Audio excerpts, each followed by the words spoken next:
За сайн байцгаана уу та бүхэнд өнөөдрийн мэндийг хүргэе. За өнөөдрийн ярих сэдвээр нь юуны тухай ярих вэ гэхээр нь 40-оос дээш насны эрэгтэйчүүдэд тохиолддог эрүүл мэндийн асуудлуудын талаар ярих гэж бодоод өнөөдрийнхөө дугаарыг бэлтгэлээ. За тэгэхээр өмнөх дугаартаа бол энэ 40-оос дээш насны эмэгтэйчүүдэд тохиолддог эрүүл мэндийн 10 асуудлын талаар ярьсан байж байгаа.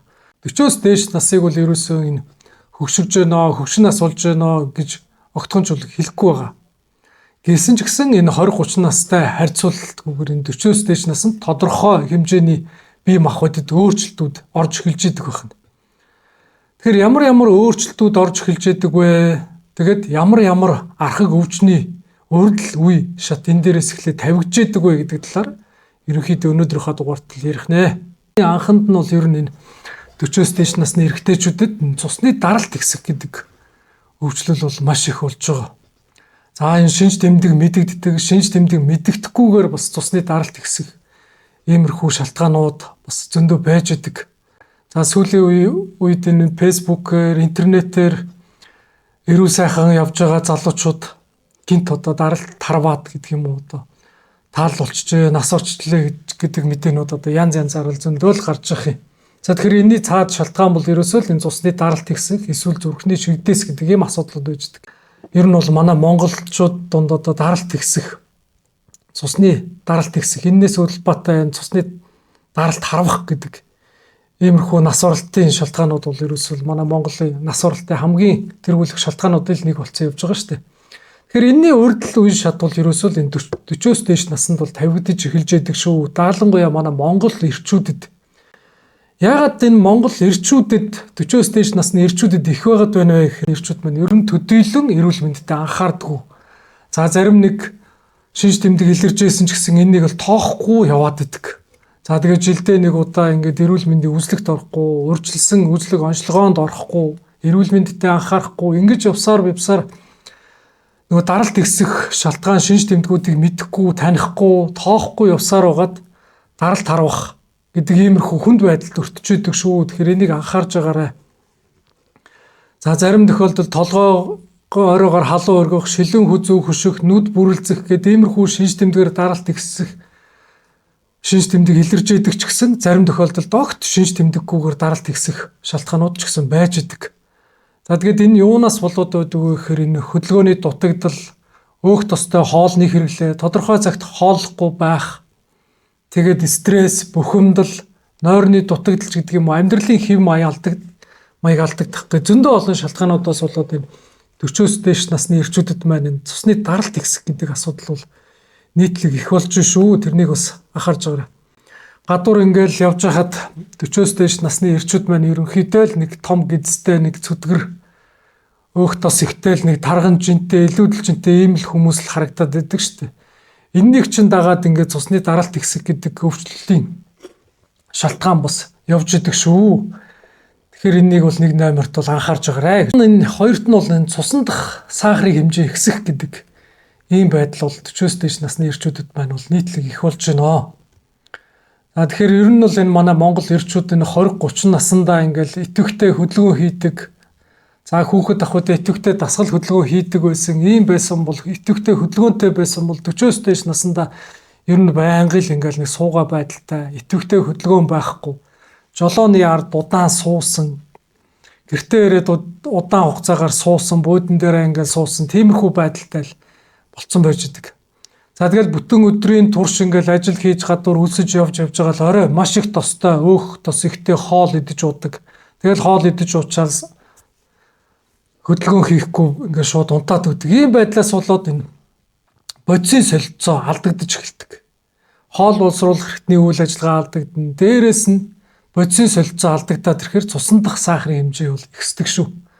За нийтлэг ингээд манай монголчууд бол нийтлэг ингээд тарган хүмүүсийг энэ цусан дах сахарын хэмжээ ихсдэг, өвчтөе цусны сахар ихтэй болдог гэж л ойлгоод байдаг. Гэтэл энэ тарганаас эсрэгээр бас энэ туранхай хүмүүс ч гэсэн цусны сахар ихсэх иймэрхүү зөөрүүд бол зөндөө байж идэг шүү. Цусны сахарын асуудал, чихрийн шижингийн асуудал иймэрхүү юмнууд бол зөндөө байж идэг. Надад энэ цусны сахар ихсэх, цусан дах сахарын хэмжээ ихсэх иймэрхүү шинж тэмдэг байна уугүй юу? Иймэрхүү өвчний урдл шинж тэмдэг явж гин үү? Архыг иймэрхүү өвчтэй болох шалтгаан надад байна уугүй юу гэдгийг бол анхаарч явах хэрэгтэй. Аль болохоор амьдралын хэм маягтай, идэвхтэй дасгал хөдөлгөөнийг хийж явах хэрэгтэй. Тогтмол цагт хоолж явах хэрэгтэй.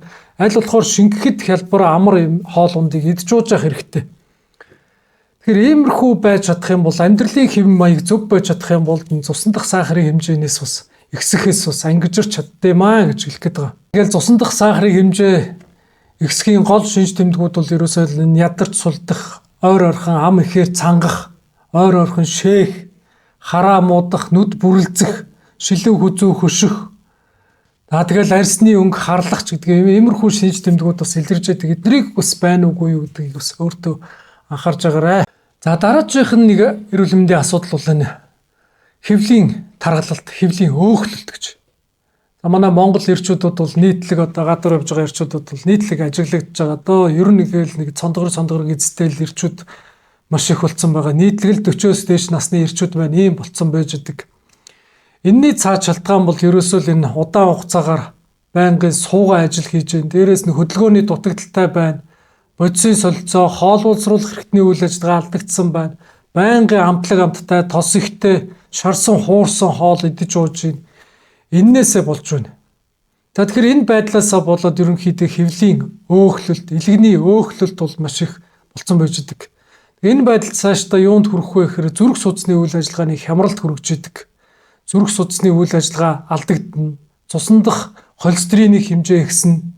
За тэгэд энэ цаашлаад ерөөсөө л энэ зүрхний шигдээс цусан дахь өөх тосны хэмжээ ихснээс болоод судасны бөглөрөлч гэдэг юм уу. Иймэрхүү зүрх судасны үйл ажиллагааны хямралд бол шууд өртүүлж идэг шүү. Аль болохоор биеийн жингэн тогтмол хөнгөнжинтэй байлгах гэж дасгал хөдөлгөөн хийж, аль болохоор эрүүл зөв хоолтыг бие махбодтой тохирсон эрүүл зөв хоолж явах хэрэгтэй. Тэгэл 20-30 наснда одоо би таргалдаггүй юм аа гэл би одоо ерөөсөө юу ч идсэн ингээл таргалдаггүй юм гэл ерөөсөө ингээл янз янзын хоол иддэг байсан, ингээл тос өөхтэй хоол иддэг, байнгын 2 дугаар хоол иддэг байсан бол 40-оос дээш наснд болоод ирэхээр энэ бодисын солилцооны удаашрал бие махбодын нөгөө эрчтэй өсөлт хөгжилт явж исэн энэ байдал зогсонгошл болоод ирэхээр бодисын солилцооны удаашралд орж эхэлчихдэг.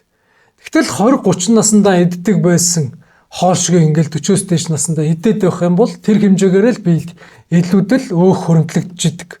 Тэгэхээр аль болохоор ингээд шингэхэд хялбар хөнгөө хоол идэж байгаарэ. Ер нь тэгэл 40-оос дээш нас гараад ирэхээр л ерөөсөө хүмүүс бол энэ шүлтэй хоол сайхан байна гэж ярьж идэг шүү дээ. Энд чинь юу болж байна вэ гэхээр ходоод ч гэсэн хоол уусруулах хэрэгтэн ч гэсэн аль болохоор хөнгөө хоол идэхийг л шаардаж эхэлж байна л гэсэн үг шүү дээ.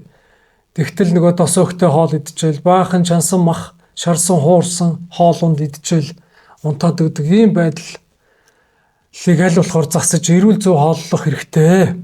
Тэгж чадах юм бол хэвлийн өөхлөлт, илгэний өөхлөлт, зүрх судасны үйл ажиллагааны хямрал, тэгээд дээрэс нь тэр зүрхний шигдээс гэдэг иймэрхүү өвчлөлийн эрсдлээс бол ангижирч чаднаа. Дараачих нь асуудал энэ ер нь төрөнд бас ингээ ярьсан.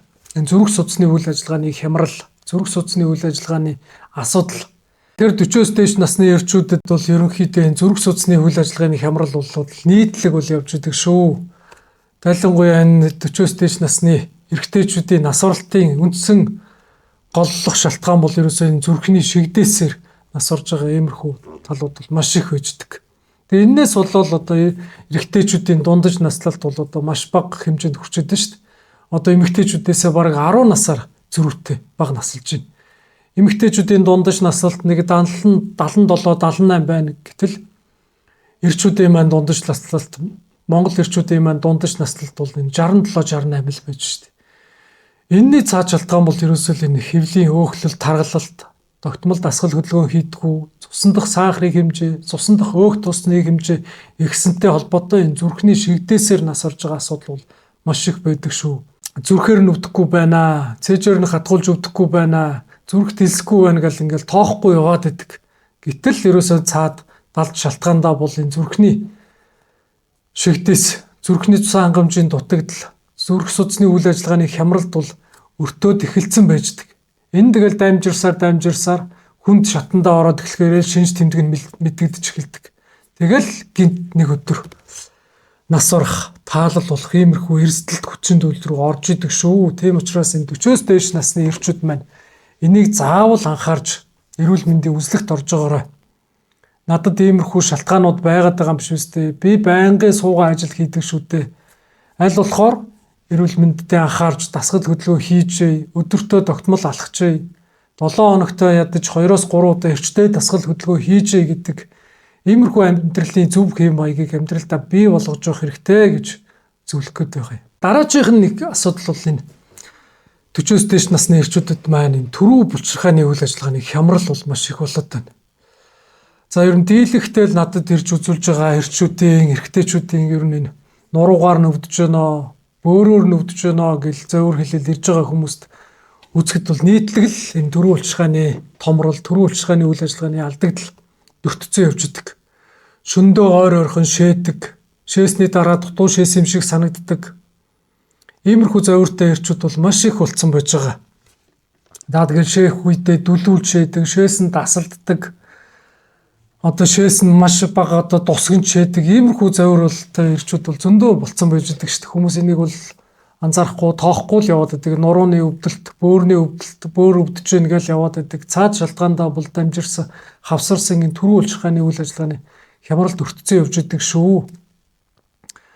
Тэгэл 40 наснда ингээл урдл шинж тэмдгүүд илрээд явж идэг. Тэгэл 50 наснда, 60 наснда энэ байдал чинь улам хүндэрсээр төрүү булчирхааны өрөвсөлөнд хүндэрсээр төрүү булчирхааны шохоожилт, томролт гэл бүр сүлдээ шээс гарахгүй, шээс хаагдах ч хүртэл эрсдэлтэй байдалд орчдөг штеп. Даардаг, хөрдөг, чигтэй газар удаан суудаг, бороонд нордог ч гэдэг юм. Иймэрхүү байдлаасаа болоод ихэд шээс нь хаагдцсан гэсэн хүмүүс бол зөндөө л байж идэг. Тэгэхээр энэ 40-оос дээш насны эрчүүдэд маань ер нь бол энэ төрүү булчирхааны томрол, төрүү булчирхааны үйл ажиллагааны алдагдал гэдэг иймэрхүү байдал руу орж эхэлж идэг шүү. Тэгэхээр энийг бас тооцож үзээд бас анхаарж байгаарай. Аль болохоор бөөрийн үйл ажиллагаа бөөрөө сайн байлгах хэрэгтэй. Төрүү булчирхаагаа бас үзүүлж, эмчээс зөвлөгөө авч, надад ийм асуудал байна уугүй юу, төрүүний хэлсэн шинж тэмдэг илэрж гэнэ үгүй юу гэдгийг бас анхаарч байгаарай. Ер нь тэгээд эрчүүд төрүүний хэлсэн зоврод одоо шээс тусганд гарч байгаа, шөндөө ойр ойрхон шээж гэн, шээсний дараа дутуу шээс юм шиг санагдаж байна гэдэг юм уу? Эрэгтэйчүүдтэйгээ холбоотой ийм зовр илрээд эхлэхээр эрчүүд маань ер нь л бол тэгэл ичээл эмчээс санаа зовоод ч гэдэг юм үзүүлэхгүй тоохгүй л яваад идэг. Тэгэхээр энэ байдал чинь цаашаа даймжирч явсаар гоод хүнд эрсдэлт хүчин зүйл рүү оруулж идэг шүү. Тийм учраас аль болохоор наан нь эмчэд үзүүлж зөвлөгөө авч байгаарай. За дараачих нэг асуудал маань энэ 40-оос дээш насны эрэгтэйчүүдэд түрүүний нөгөө төрүү булчирхааны үйл ажиллагааны хямралд өртсөн, бөөрийн үйл ажиллагааны алдагдсан ч гэдэг юм уу. Иймэрхүү байдлаасаа болоод энэ бэлгийн үйл ажиллагааны сулрал, бэлгийн шалах, сулрах ч гэдэг юм. Иймэрхүү байдал руу бас орчдөг. Байнгын нөгөө ядардаг, ажлын их ачаалттай байдаг, нойр муутай байдаг, стресстэй байдаг, тогтмол дасгал хөдөлгөөн хийдгүү, иймэрхүү байдлаасаа болоод удаан хугацаагаар ажлын ачаалттай явдгаасаа болоод бэлгийн үйл ажиллагааны алдагдах, дааврын өөрчлөлтөнд орсон байждаг. Бэлгийн чалах, сулрах ч гэдэг юм уу. Тэгэхээр энэ байдлаасаа болоод хүмүүс эрэгтэйчүүд даалгавар ажлын бүтээмж удах, ирч хүч сулрах, амархан ядрах гэл олон зөөрүүд архаг өвчний шинж тэмдэг илрээгүйч гэсэн нөгөө тогтмол дасгал хөдөлгөөн хийдгүү, байнгын ачаалттай байдаг, хоол шин тэжээлийн дутагдлалд орсноосоо болооч гэдэг юм уу. Иймэрхүү байдал руу бас орчдөг. Тэгэхээр эрчүүд маань бас энийг тоохгүй, эмчид үзүүлэхгүй бас ингээл яваад идэг. Ийм байдал чинь яваандаа амьдралын, ажлын эрч хүчтэй сулрах, эрүүл мэндэд оройтох, сайхан унтаж амарч чадахгүй байх, өөртөө итгэлгүй, цог золбоогүй болох, амьдралын эрч хүчгүй болох иймэрхүү таагүй байдал руу бас оруулж идэг шүү. Тэгэхээр аль болохоор энээсээ ичид санаа зовлгүй, эмчид үзүүлж, зөвлөгөө авч өөртөө эртнээс анхаарж байгаарай гэж хэлэх гээд байгаа. Тэгэхээр энэ 40 наснда эрүүл мэндэд анхаарахгүй явснаас болоод 50 наснда, 60 наснда, 70 наснда ер нь эрчүүд маань ерөөсөө энэ архаг хүнд өвчний урдл үеийг 40-оос дээш наснда тавиад эхэлждэг. Тэгэл энэ байдал чинь явсаар 50 наснда, 60 наснда маш их хүндэрсэн архаг өвчтэй ийм их хүмүүс болцоочдөг шүү. Тэрнээс өвчлөн сэргийлж болохоор эрүүл мэндэд анхаарч байгаарай. Дараагийн нэг асуудал маань ер нь энэ 40-оос дээш насны эрэгтэйчүүд ч гэлтгүй эмэгтэйчүүд бас байж байгаа. Ер нь энэ ажлын ачаалал за сүүлийн үед энэ хотчлт тэгээд нэг газар олуулаа ингээд төвлөрч суусантай холбоотой энэ стресс бухимдал гэдэг юмнууд маш их ихссэн. За тэгээд нөгөөтэйгүр энэ бие сэтгэлийн тавгүй байдлаас болоод нойргүйдэл гэдэг юмд бол маш их өртсөн байждаг. Тэгэл ажлын стресс, амьдралын стресс гэдэг юм уу янз янзын юмнаас болоод дээрэс нь олон хүчин зүйлээс болоод нойргүйдэлд өртсөн явждаг. Тэгэхээр энэ нойргүйдлийн энэ шинж тэмдэг бол 40-оос дээш насны эрчүүдэд бас нийтлэг ихсэн байждаг. Шөндөө сайхан гүн унтаж амарч чаддгүй, унтсан ч гэсэн өглөө бүрэн гүйц дунтаагүй юм шиг ядарсан сэрж идэг. Тэгээд өглөө ингээд ядарсан гүйц дунтаж амраагүй ирч хүчгүй байдал чинь нэг өдөр, хоёр өдөр тэгээд сар жилээр ингээд даймжирч явсаар байгаа. Тэгэл ерөөсөн бүр амьдралын ажлын ирч хүчгүй иймэрхүү тавгүй байдал руу орчдөг. Тэгэд энэ байдлаас болоод нэг л илүүдэлжинтэй дасгал хөдөлгөөн хийж чадахгүй, амьдралдаа, ажилдаа бүтээмж байхгүй, иймэрхүү байдал руу оруулж идэг шүү. Тэгэхээр нойргүйдэлтэй, нойр сэрвэлздэг ийм асуудалтай хүмүүс байгаа бол аль болохоор зөв хооллож явах хэрэгтэй. Тогтмол цагт хооллож явах хэрэгтэй. За дээрэс нь дасгал хөдөлгөөнийг өдөр тутамдаа амьдралын хэм маягтаа оруулах хэрэгтэй. Өөрийгөө бие махбодыг ядраах хэрэгтэй. За тэгээд дээрэс нь энэ амьдралын бухимдал стрессээс ангижрах гэж өөрийгөө аль болохоор уужуу тайван байлгах гэж тогтмол цагт унтдаг болохыг хичээх хэрэгтэй. За тэгэд ингээд унтаж чадахгүй байгаа бол аль болохоор эмчээс зөвлөгөө авч аавал сайхан унтаж амардаг болох вэ гэдэг зөвлөгөө авч цаад өөр үжиг шалтгаан өвчин зөөр байгаа бол энээсээ ангижрахын тухайд эмчид зөвлөгөө авч явах хэрэгтэй. За тэгэл эрчүүд ер нь өөрийгөө би одоо ингээд шүнжин ингээд хурхирч унтдаг гэж хурхираал унтаад байдаг. Энийг нэг гүйцэд сайхан унтаад байна гэж ойлгоод байдаг. Тэгтэл энэ хурхирдаг чинь нэг цаад шалтгаан нь бол энэ зүрх судасны үйл ажиллагааны алдагдсан байгаа, зүрх судасны өөрчлөлттэй байгаа. Эсвэл хамрын хөндийн нармад махургасан байгаа, хамрын хөндөд махургацсан байгаа. Амьсгал гүйцэд бүрэн авч чадахгүй байгаатай холбоотой байж идэг. Тэгэхээр шүнжин хурхирч унтж байгаагаа л нэг сайхан унтаад байна гэж ойлгоод байдаг. Энэ их сайхан унтаад байна даа л гэл нөгөө хурхирж байгаа хүмүүсээ л хажуудах нь тэгээд байдаг. Тэгтэл энэ хурхирж байгаа хүн гэдэг чинь бүрэн гүйц сайхан нам унтж байгаа гэсэн үг бол огтхонч биш шүү дээ. Тэгэхээр аль болохоор энэ хурхирдаг юм уу, иймэрхүү шинж тэмдэг илэрж байгаа бол цаана ямар шалтгаан байгаад байж болох вэ? Ямар өөрчлөлт надад байгаад байна вэ? Гүйц дунтаж амарч чадахгүй байгаа юм биш үстэй гэдгийг анхаарч байгаарай. Нойрны чанар сайн байна гэдэг чинь тэгэл цаашлаад амьдралын, ажлын бүтээмж маш өндөр болохын л эхлэл байдаг шүү. Аль болохоор орой 10 цагаас өмнө унтчих хэрэгтэй. Ер нь бол цаадалд нь 10 цагаас унтаад өглөө нэг эрт босчих хэрэгтэй. Тогтмол цагт унтаж, тогтмол цагт сэрж яах гэдэг чинь амьдрал ажлын бүтээмжтүүдийн чинээгээр л сайжирна. Сайхан ирч хүчтэй л өглөөг өгтдөг болно л гэсэн үг шүү дээ. За дараагийн нэг асуудал маань энэ 20 наснда 30 наснда төдийлөн мэддэхгүй байсан бол за зарим нь 30 настай залуучуудад ерөнхийдөө бол мэддэг л дээ. Нуруу үе мөчний хөдөлгөж. За байнгын ингээл ачаалтай нуруундаа хүнд юм өргөдөг асуудалтай улсууд. Байнгын хүнд ажил хийдэг. Тэгээ байнгын суугаа ажил хийж байгаа энэ залуучууд бол энэ 30 наснда ер нь бол нурууны өвчлөлт өртөөд эхэлсэн байж идэг. За гэтэл энэ суугаа ажил хийж байгаа нуруундаа хүнд ажил юм өргөдгүү, бэртэл гэмтэл аваагүй ч гэдэг юм уу. Байнгын суугаа хөдөлгөөний дутагдaltaй байгаа юм хүмүүс л ер нь 40-оос дээш наснда ялангуяа эрчүүд маань нурууны өвчлөлт бол өртөөд эхэлсэн байждаг. Анх нуруугаар нь чилж хөшиж өвдөөд байдаг. Энэ зөөрөө ерөнхийдөө эрчүүд ер нь л тоохгүй өвчдөг. Ингэж байгаа л зүгээр болчихно гэл. Тэгэл чиллээл хөшөөл ингээл өвдөөд байхад тоохгүй явсаар гинт нэг өдөр нуруугаар нь хатгуулаад нуруугаар нь татдаг. Бүгтийчэд гидэж чадахгүй болдог. Гидээчэд бүгтийчэд ингээ хөдөлгөөн байхгүй болчдөг. Тэгээ нуруу нь ингээл гээ өсөг шиг ингээл татцсан ийм эрчүүд 40-оос дээш насны эрчүүд бол зөндөл ирж үзүүлдэг. Энэний цааш шалтгаан бол ерөөсөө л тогтмол дасгал хөдөлгөөн хийхгүй байх, илүүдэлжинтэй байгаа, байнгын суугаа ажил хийж байгаа. За тэгээд дээрэс нь нөгөө дасгал хөдөлгөөн хийхгүй байснаасаа болоод энэ бодисын солилцооны алдагдалд орсон. Нурууны булчингийн үйл ажиллагаа алдагдсан. Нурууны булчин суларцсан. нурууны булчинд ирж байгаа цусан хангамжийн дутагдлалд орсон ийм байдлаасаа болоод нөгөө нурууны ясны үе хоорондын зайд байж байгаа энэ зөөлөн эд маань хатуурч эхэлждэг. Маш их шахалтанд орсоор хатуурч эхэлдэг.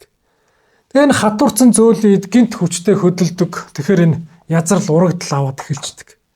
Тэгэл энэ үед нөгөө чилж өвдөж байсан хүн чинь нурууны зөөлөн эдийн урагдалд ороод ирэхээр маш хүчтэй хатгуулж өвддөг. Тэрнээсээ болоод нурууны булчин маш хүчтэй татчихдаг. Тэгэл энэ үед ирээл эмчид үзүүлээл эмчилгээ хийх гээл нөгөө чилж хүсэж явахт нь тоохгүй усаар гоод хөндрүүлчихдэг. Тэгэл энэ үед ирээд эмчилгээ хийхээр зарим тохиолдолд хит хөндөрцөн мэс заслын заалттай болцсон байж байгаа. Зарим үед эмчилгээ хийгээд үр дүн гарахгүй эсвэл ерөөсөө эмчилгээ маш их удаан хугацаанд ингээд шаардах болсон. Иймэрхүү байдалд орчдөг шүү. Тэгэхээр дан ганц нурууны өвчлөл биш, өвдөгний өвдөлт, том үе мөчний өвдөлт, одоо мөр өвдөгний өвдөлтүүд, тэгэл дохооны өвдөлтүүд, зарим ингээд удаан хугацаагаар жолоо барьж байгаа хүмүүс одоо ингээд дохооны үеэр энэс цаашаа тэнийхгүй ингээд дохоо нь ингээд нэг атицсан дохоотой 40-с дээш насны залуучууд 50-тай ах нар бол одоо ингээд зөндөөл байж идэг штеп. Тэгэхээр энэ ч нөгөө байнгын ингээд жолоо барьж байгаа, байнгын суугаа байдалтай байгаагаас л болж байгаа юм. За сүүлийн үед ингээд энэ уурхаад ажиллаж байгаа, том тэрэг барьж байгаа, ингээд нүүрсний тээвэрт явдаг гэл залуучууд одоо сүүлийн үед бол бас их хэрж үзүүлж нуруугаар нүвдсэн гэл. Эхний жилээ ингээд байнгын суугаа нөгөө жолоо барьж сууж байгаа хүн эхний үедээ мэддэхгүй л дээ. Тэгэл эхний бүтэн жил өнгөрлөө 2 дахь жилээс ахуулаад нуруугаар нь чилээл хөшөөл өвдөд эхэлждэг. Тэгээ энэ юу болж байгаа нөхөр цаана нурууны булчин чинь цусан хангамжийн дутагдлалд орсон, хөдөлгөөний дутагдлалд орсон, байнгын нөгөө булчин чинь сулларч, сунгаж агшиж явах хэвээр байнгын хөдөлгөөнд байж явах хэвээр байнгын ингээд нөгөө хөдөлгөөнгүй суугаа байдалд орчоор нөгөө нурууны ч үе одоо ингээд нурууны бүслэгийн нурууны хамгийн доотлын үедээс дээшээ байгаа бүх чиг нурууны доотлын 3 үе төр ингээд ирчдэг. Тэгээ байнгын суугаа байдалтай байснаас болоод энэ 3 үе төр ирсэн ачаал маань ингээд дарагдаж явсаар угаад нурууны зөөлөдийн суулт гэдэг юм. Тэгээд явандаа нурууны зөөлөдийн суултаас үүдэлтэй, зүлхийлтээс үүдэлтэй мэдрэлээ дагсан өвдөлтүүд, хонгороо өвддөг, гуйруу өвддөг иймэрхүү өвдөлтүүд бол илэрч эхэлж идэг шүү. Тэгэхээр энэний үрдэл шинж тэмдэг ер нь бол энэ насаараа бол энэ 40-с дээш насны эрчүүд бол нийтлэг илэрж байгаа шүү. Энийг бас анхаарж байгаарай. Нуруугаар нь чилж өвдөж байгаа, нуруу руу нь хөсч өвдөж байгаа ийм эрчүүд байх юм бол аль болохоор эрт үед нь онцлуулж эмчилгээ хийлгэж цаашид бас хүндрэл юу илэрч болох уу? Энээсээ урьдчилан сэргийлээд дасгал хөдөлгөөн сонголтын засгалууд бол сайн хийж явах хэрэгтэй. Тэгэхгүй бол тэгэл 50 наснда ер нь тэгэл 40 настай 50 настай ингээл хагалгаанд орох болцсон ингээл нуруутай залуучууд, нурууны өвчлөлттэй залуучууд бол маш их л болцсон явж штэ. Тэгэхээр энийг бас анхаарж байгаарай. Тэгэл хүмүүс чинь тэгэл тэм юм өвдлөө, нуруу өвдлөө, өвдөг өвдлөө, мөр өвдлөө гэл хөдөлгөөнгүй байх гал бас ойлгоод идэг. Аль болохоор өөртөө тохирсон дасгал хөдөлгөөнийг л хийж явах хэрэгтэй байдаг штэ. За тэгээд дараачих нь нэг асуудал энэ 40-с дээш насны эрчүүдэд маань тохиолдож байгаа нэг асуудал бол ерөнхийдөө л манай монголчуудын хувьд, монгол эрчүүдийн хувьд сэтгэл санааны тавгүй байдал гэж. Ер нь ингээд амиа хоролтоо гэд аваад үзэх. Манай монголчууд донд бас амиа хоролт бол бас өндөр түвшинд байдаг юм байлээ сүүлийн үеийн судалгаагаар. Энэ амиа хорлож байгаа хүмүүсийн дийлэнх нь эрчүүд байна гэж. Сэтгэл санааны тавгүй байдал энийг гадагшаа гаргаж чадахгүй, сэтгэлээ онгойтл ярилцаж чадахгүй, дотроо ингэж хадгалж тээж удаан хугацаагаар тээж ингэж явсаар байгаад нэг өдөр амиа игүтгэгч гэдэг юм уу, амиа хорлогч гэдэг юм. Иймэрхүү байдал руу ороод байдаг юм байна. Тийм учраас аль болохоор сэтгэл санааны тавгүй байдал байгаа бол за гэр бүлийнх нь хүмүүс эхнэр нь ч гэдэг юм уу, ээж нь ч гэдэг юм уу, найз нөхдөд ч гэдэг юм уу, хэн нэг нь ойр дотны хүмүүс сэтгэл санаа нь тавгүй байгаа бол ингээд ярилцаж ойлголцож тэрнийг бас уудлаж сэтгэл санааг нь бас аль болохоор тайвшруулж явуулах зүгээр. Тиймэрхүү байгаа хүмүүс байх юм бол аль болохоор ойлголцож дотроо бас онгойлгож явуул. Ер нь манай монголчуудын, монгол эрчүүдийн дунд бол бас энэ амиа хорлолтын түвшин бол өндөр байдаг юм байлаа шүү дээ. Тэгээд тэр дундаа энэ эрчүүд маань бас түвшинд байдаг юм байлээ. Тэгэхээр энэний ерөөсөө л энэ цаад шалтгаан бол одоо энэ амьдралаа авч явах, дээрээс нь өөрөөгөө ажлын ачаалал, тэгээд сэтгэл санааны бас олон төрлийн асуудлууд энэ байдлаар гадагшаа ярилцаж чадахгүй, ойлголцож чадахгүй, гадагшаа илэрхийлж гаргаж чадахгүй, дотроо онгойлгож уудалж чадахгүй, хадгалж явсаар байгаад энэ удаан хугацаагаар тээж явсаар байгаад иймэрхүү байдал руу бас хүрдэг юм байна. За тэгээд бүр тэр хүнд асуудал руу орохгүй ч гэсэн наанан тэгэл сэтгэл санааны тавгүй байдал удаан хугацаанд хадгалагдаж явна гэдэг чинь тэгэл ажлын, амьдралын эрч хүчийг алдагдуулна, нойргүйдэл төртүүлнэ, зүрх судасны үйл ажиллагааны хямрал. Тэгээд дээрээс нь сэтгэл санааны тавгүй байдал гэдэг чинь хоол боловсруулах хэрэгтний үйл ажиллагаа, энэ ходоодны шархлаа үүсэх, өтгөн хадах, нойргүйдэл төртөх. Тэгээд эрэгтэйчүүдийн нөгөө бэлгийн чалах, сулрах, бэлгийн сулрал. Тэгээд төрийн улчиргааны үйл ажиллагааны алдагдал, нөгөө төрийн улчиргааны шохоожлол гэдэг олон шалтгаануудын, олон архаг өвчлөлүүдийн эхлэл бас сэтгэл санааны тавгүй байдал, сэтгэлийн энэ гутрал бухимдлаас бас болж идэг юм байна. Энийг бас анхаарж байгаарай. За тэгээд өнөөдрийн ярьсан сэдэв маань ерөнхийдөө бол ийм байна. За тэгээд 40-оос дээш насны эрчүүдэд ер нь ямар эрүүл мэндийн асуудлууд тулгамдаад идэг юм байна. Энийг бас ойр дотныхоо хүмүүст бас сонсгож бас хүргээрэй. Гэр бүлийнх нь хүмүүс байх юм бол нөхөртөө, ах нартаач гэдэг юм уу, эсвэл дүү нэртэй ч гэдэг юм уу, энэ хүүхдүүдтэй ойр танил хүмүүстэй, аав ээжүүдтэй ч гэдэг юм уу, энийг бас зөвлөжэвэл тэр өнөөдрийн ярьсан дугаарыг маань тийм хүмүүстэй хуваалцаад, шеэрлээд бусдаа хүргээд өгөөрэй. Аль болохоор энэ зөвлөгөө мэдээллийг урьдчилж өвдөхөөс өмнө, хүндрэхээс өмнө сануулж хүргэжээвэл өвчнөөс ус урьдчилан сэргийлж цаашид гарах тэр 50-60 наснда гарах архаг хүнд өвчлөөс ус урьдчилан сэргийлж чаднаа гэж. Өнөөдрийн ярьсан энэ асуудлууд бас хэн нэгэнд нь байна гэд шууд архаг хүнд өвчтэй болчлоо гэсэн үг биш. Аль болохоор эмчилд үзүүлээд иймэрхүү завуур шинж тэмдэг шалтгаан байгаа бол эмчилд үзүүлээд эрүүл мэндээ бас сайжруулаарай. Өвчнөөс ус урьдчилан сэргийлээрэй. Аль болохоор эмчилгээ хийлгэж эрүүл сайхан урт удаан аз жаргалтай амьдраарай гэж та бүхнээсээ хүсэх байна. Өнөөдрийн ярьсан сэдвтэй холбоотой санал сэтгэгдэл асуулт байх юм бол коммент хэсэгт санаа зовлтгүй бичээд үлдээгээрэй. Би аль болохоор та нарынхаа асуусан асуулт, санал сэтгэгдэлд хариулахыг хичээж байгаа.